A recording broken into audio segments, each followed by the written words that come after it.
Yes. This is Kal Kat the Galagaster. This is a review of That Hope Is You Part 2. 13th episode of Star Trek Discovery this season, the finale. Spoiler review thingy.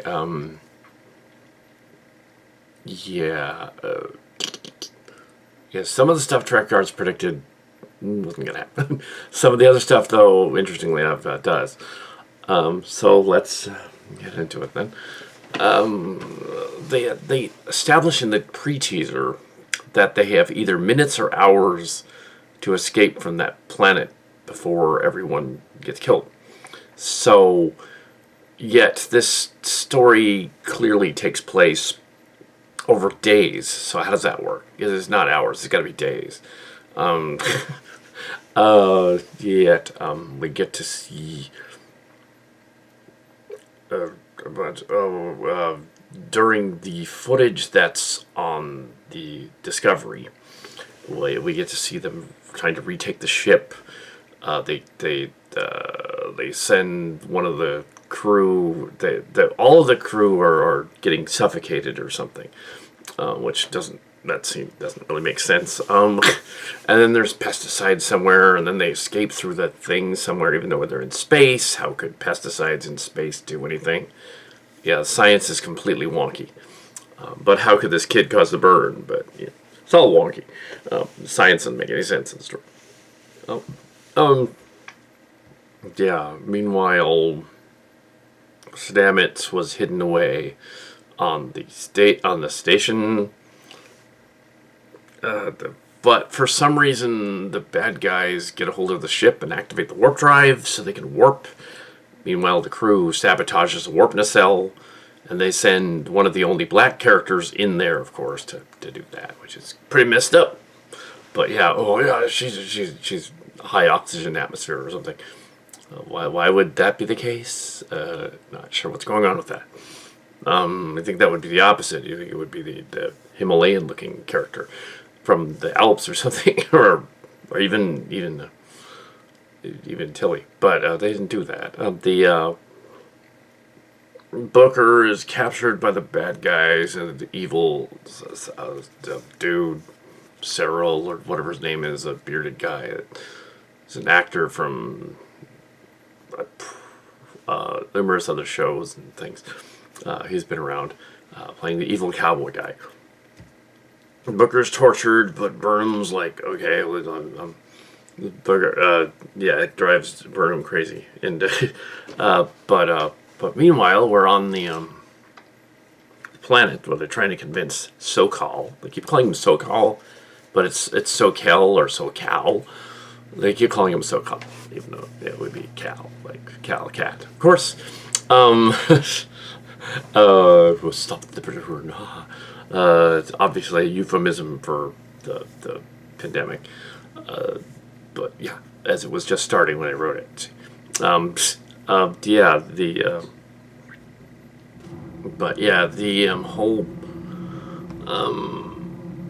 was like a trans tech episode. The character who plays the alien mother does a good job. For what her lines are, there's a heartfelt scene there when they finally get to the ship and uncover the bridge. I guess the bridge and the morgue. The morgue, or it was at the lab, but now it's the morgue, where all the dead scientists are. They find the morgue, and they during all of that, we also have the boy, transgender boy, who's been hiding. He gets translated by the programs into a person so they can all see him, which suggests that he's a ghost and not actually just part of her, part of the girl, which is kind of weird. But we thought he was a ghost, so yeah, he's some kind of ghost. It's interesting. He helps them figure out where the morgue is, where the lab was. They turned it into a morgue. You think they could smell it? Well, after all this time, they probably couldn't. But yeah, it's been hundreds of years. There's probably all skeletons in there in the morgue. But yeah, the monster doesn't really do like in the New Mutants and do anything after they walk through the room, because it's a hologram. Turns the hologram off, gets into the building, does his thing. The child though is like over 100 years old, so it's not like he's like a kid. He's the mind of a child. Is taught by the holograms. Turns out he's not a Q. It's just that the planet was like amplifying his powers, which is kind of weird. Why they would do that and then not be rescued. The idea that of someone being not rescued for a century is cool. In that you can do like a Star Trek. What about another Star Trek stories where a minor character influences a major event? It's kind of a cool idea. Or what if a minor character is just abandoned in a Star Trek story that's left behind, like in the Lower Decks TV episode of TNG, in which they left behind. They never searched for Cedo Jaxa, even though they searched for other junior officers before, found them. And Kal Kat, our fan film, actually answers what happened to Cedo Jaxa. They found her on a Cardassian prison colony, so we found her in our story too. Yes, and lo and behold, also there was Nick Locarno, who in our story was because he'd been in a Cardassian prison through most of the Dominion War. When they found them both, they said, "All right, your time is served. You've done your bit because you lived in this Cardassian prison. You guys are free to go." And Cedo, you're free to go to counseling for forever. One day, Nick Locarno becomes a captain of his own ship, the Chimera, named after the previous Chimera, the Cillian Cal Hazel ship, and Mark's cards, Kal Kat and Mark's cards, Cal Hazel Cillian ship, named after it, in 2388, and flies around the galaxy. Presumably, he went on all kinds of missions, which you can read about in Starship locations. Yes, he was redeemed. Nick Locarno was redeemed, and we explained it in that. And then I'm just going there because it's kind of similar. Cedo Jaxa, what happened to her? She becomes a lieutenant of the ship. She's the third officer of the ship. So she is rescued onto the ship. So, anyways, back to Star Trek Discovery with Socal, because there's a weird connection there. But the Kaminar man-child, Star Trek fan, who's on the planet, and yeah, the base is falling apart. Also, there's a Turbolift scene where they fight the bad guys, including bearded bad guy, evil dude. Earlier, wheelchair bearded scientist guy, basically Chip Chase from Transformers, as he would appear now. He's there, and he was misled by the Queen Lady, the evil, clearly evil Queen Lady, who did a good job trying to be a negotiator. But yeah, like the Trackyard guy said, the minute she was back on the ship, her acting suddenly dropped like 3 levels, and she became just twiddling her mustache as Cluffin said. It's like, okay, yeah, there's Burnham goes to the computer core and messes with it. Well, the nacelle thing doesn't work. They try to blow up the nacelle, do the no-win scenario thing. So that they do blow up the nacelle, but the mothership captures the Discovery, the big giant mothership that looks like a cross between the SDF-1 and the Andromeda from Star Blazers, and also known as Yamato, the Yamato show, Space Cruiser Yamato. That sort of looks like that SDF-1 captured it, and so yeah, it's funny that like yeah, seems good though. The characters were well done. The action scenes were weird. The Turbolift attack, like with all the busy stuff lying around. Why would the Turbolifts all be active and all be shooting around like they're guns going back and forth?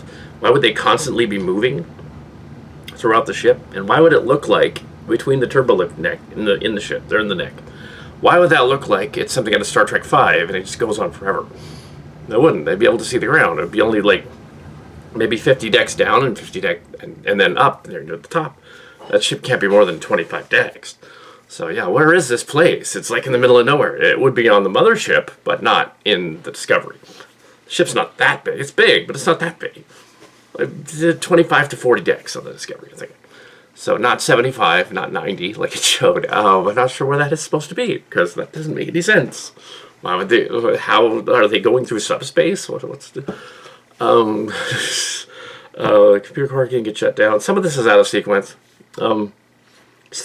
Wheelchair scientist guy realizes that because don't want to confuse him for other bearded guy that's the bad guy. See?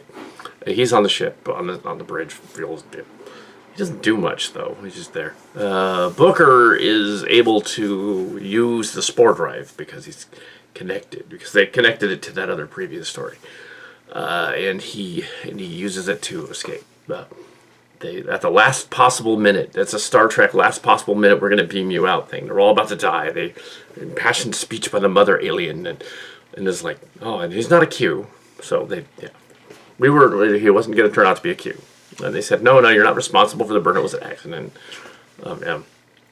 And yes, the end. There's a speech by Gene Roddenberry, but before that, they quoted him from something. But there's we do get the uniform change at the very end. So, wait for the uniform change at the end. So I didn't want to give that away, but it's at the very end. Yes. And Saru takes Socal to Kaminar, while Burnham gets promoted to captain. I'm assuming now Tilly is first officer. I guess. Also, the engineer lady should be an admiral, shouldn't she? Oh well, and the guy from the very beginning who did the contact on the space station thing, well, he showed up too as a lieutenant. So, anyway, so there's my review of Star Trek. That Hope Is You Part 2, and that's pretty much it. Other than it was pretty good, and it summarized everything. So not to completely be science stuff. Oh, a little robot rescued the girl from the nacelle too. Yeah, so she didn't die. So they rescued her because they realized, hey, we can't kill the black girl. What are we doing? That's true. We can't kill the black girl. It's like, that's just messed up. The captain's black now, I guess. Well, that's okay. Yeah. So anyway, so that was part 2. And that's pretty much all I got to say about it other than that. I'm sure other people will go on forever about it. But this one was not interrupted, so I was able to get the whole thing out. Boom, there it is. Discovery. This is Kal Kat the Galagaster. Add to the episode as recap of whole season. 13 episodes of Discovery. Whole season. I'm not going to really say much about the recap, so stick it on the end of the other. They've put it in 31, 88, and then 89. They put it Starfleet out in the middle of this snow globe thing floating in space with shield generator in the middle. They explain away the burn, even though there's this nebula that's distant. It's a funny thing about, as I explained about nebulas in Star Trek at one point. Nebulas, when you see a nebula out in space, it doesn't look like that when you're in it. Anyway, so but apparently physics don't matter in the Discovery universe, and they're able to cause all warp drive engines to self-destruct, even though the lithium should be inert, because, as I said originally, according to their own physics, and that it controls a reaction of something. It's like heavy water in a nuclear reactor. Keeps the reaction from going critical. It's kind of like that. So you have and no, we're not going to test nuke the fridge. We don't have a nuclear reactor. We're just talking. No, we don't have that. Um, but yes, the Discovery's refit. The Admiral turned out not to be evil yet, but maybe he'll be evil later. He apparently has a wife and child that he doesn't see or something, which is kind of messed up. It's safe to have them come out there. I'm not sure what the engineer slash Admiral Lady is doing on the ship. She appeared near the end of in this episode. I thought she had some sort of rank. Maybe she's not an Admiral Lady anymore. I don't know what she is. Crotchety Admiral Lady. Orion Lady was not really all that convincing a villain. Whenever she was in villain mode, she was too cartoony. And those new view screens look like crap. They should not do that. They make the image look crappy from the video screen. I was like, and they make her already strange. Features look, well, they don't need her anymore because, but yeah, that's yeah. There were parts of it where it made sense. There was a lot of forced drama throughout the season, culminating in the finale, where there are times where they're deliberately playing up the orchestra to make a scene seem more dramatic than it actually is, because they know it isn't. So they're like, oh, okay, yeah, they're not Shakespearean actors. Yeah. So we're just gonna have to play up the violins and stuff and make it sound dramatic. It got a little annoying. There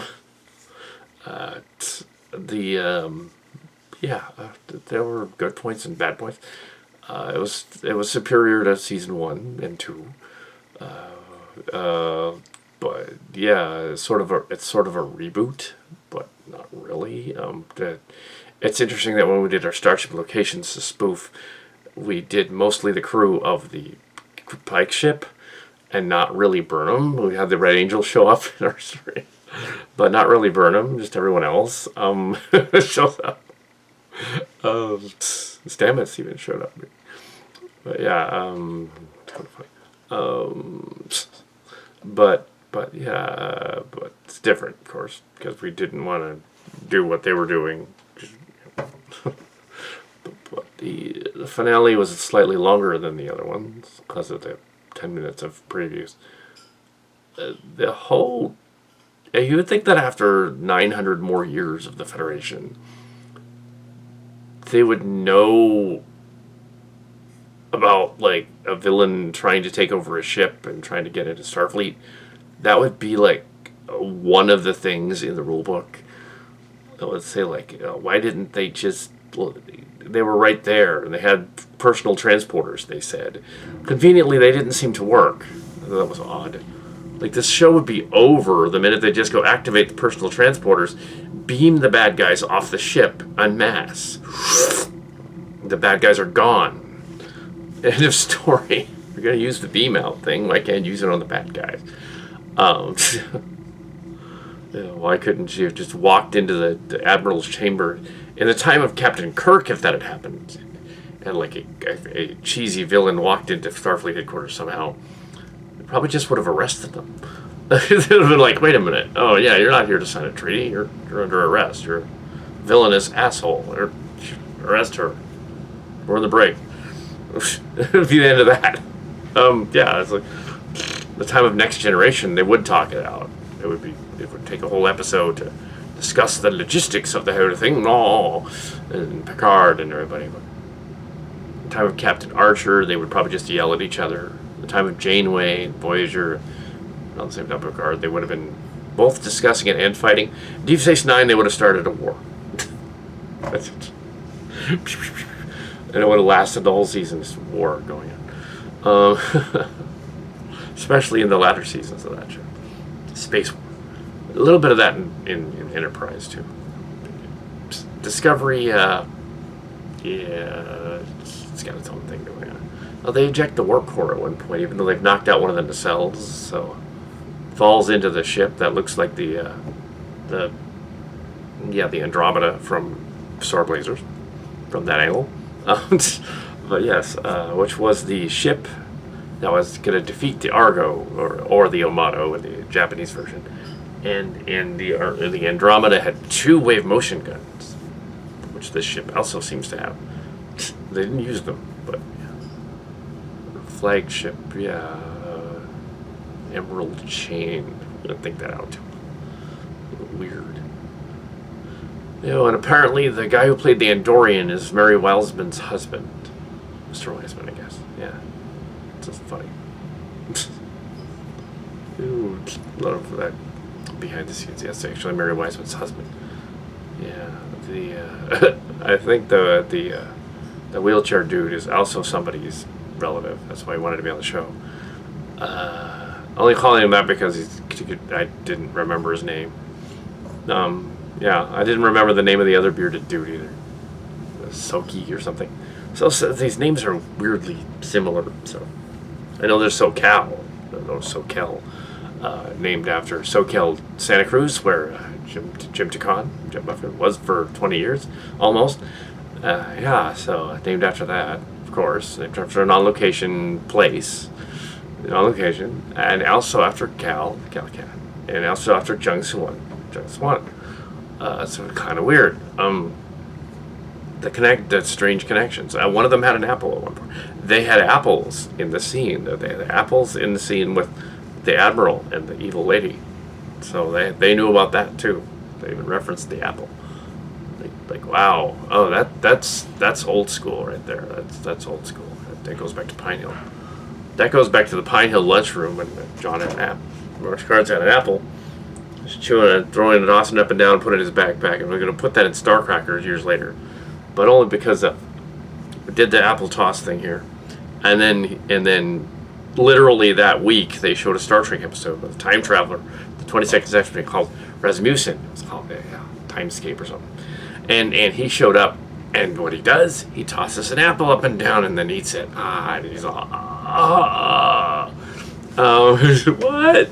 Even that little quirk in there, somebody must have been, a Hollywood connected person must have seen him do that at that school and said, you know what I'm gonna do? I'm putting this in the next episode of TNG. That's what I'm doing. Yeah, that's hilarious. And we put it in Star Crackers because of course. I wonder if it made it into the movie though. I think it did. Yeah. So at that point, when this was out on the internet, then everyone knew, and then the name Star Trek, they'd already done it. But the scene was done in 1994. In 1992 and 94, the scene with the apple. So the reenactment of the scene for Star Trek. But even though the video was posted as a video later on in 2012 and 2014, there were versions of it elsewhere other than on YouTube. And they were watched by people like J.J. Abrams. So yes, that's how that works. It was shown at conventions, yes, in the 90s. Because it was fragmented and it was not complete. Star Crackers was incomplete. Showed in conventions. It wasn't complete until 2011. We brought back the cast and completed it. And then posted it. But the incomplete version with the apple scene and everything is the one everyone saw. It would have been said to have gone viral back in the day. Which is why Chris Pine, during the no-win scenario, picks up an apple from his pack and eats it. I was going to lift this my bone. Unlike Lose, which is from Star Trek 2. So it's like synergy, Star Trek 2, Star Trek into, Into Darkness, which came later.